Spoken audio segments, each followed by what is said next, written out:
Hey guys, I wanted to show you a couple parity tricks. So this first trick is when you have a swap that involves the U face buffer and your last target is an S or an S prime away from the piece that has to be swapped to. So in this case, we have here to here, and unless you know full parity, this is sort of a way to improvise full parity in a way. You just don't want to go too crazy because it can actually be slower in certain cases. But in this case, either we can do this alg and then do the parity alg, or do S prime setup and then do S at the end. And what's interesting about the S is that you can either do it before corners, because corners don't get affected by slice moves, or you can do it right before the parity alg, and that's up to you based on what works with finger tricks and stuff, as long as you undo it at the end.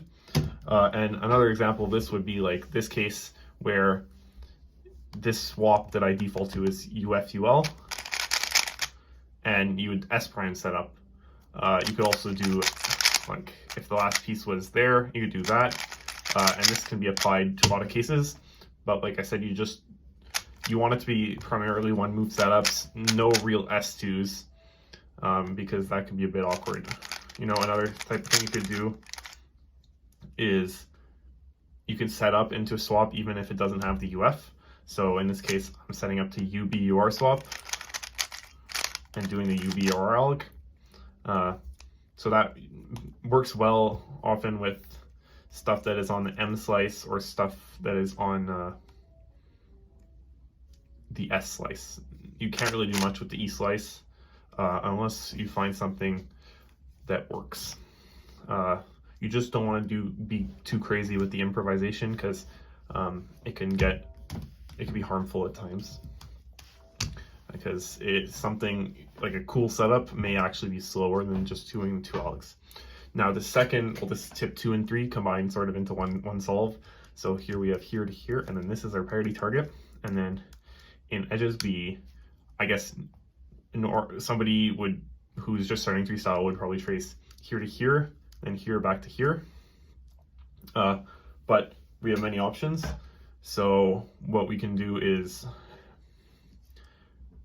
the easier of these two tricks is what I like to call trading a corner alg for an edge alg. So let's say we do this alg, and then it leaves a swap. Now for this swap, let's say we do this corner alg and we get to this point, you can just append UFL and then do the UFL alg, right? And you can do this with any swap actually. If you see that UB-UL are solved, and let's say your last target is this, and you notice that, like, at the start of edge memo, these two will definitely save an alg if you just leave them there. Instead of, you know, doing a 2E, doing extra swaps, you can leave those there and then append UBL or append BUL, and then finish off with a UBL parity alg. Or yeah, UFL UBL parity alg, or UFL BUL parity alg.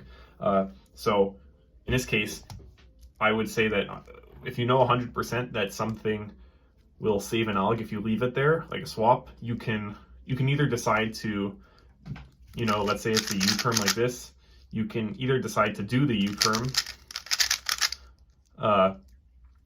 or you can decide to append a corner alg. And you can just do whichever one is faster. So you have quite a bit of freedom there. And just to go back to where I was at,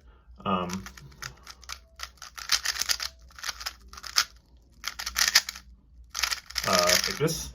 So I noticed that this will save an alg if I leave it there, so I shoot there, and then do the first corner column, then append. Or another thing you could do is play around with alternate pseudo swaps and parity shifting.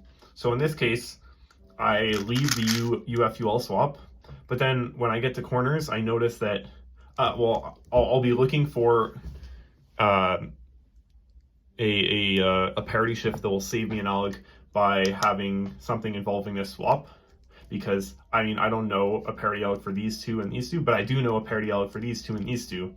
So I can alternate pseudo swap into a parity shift like that, and then do the last column, and it'll save an alg.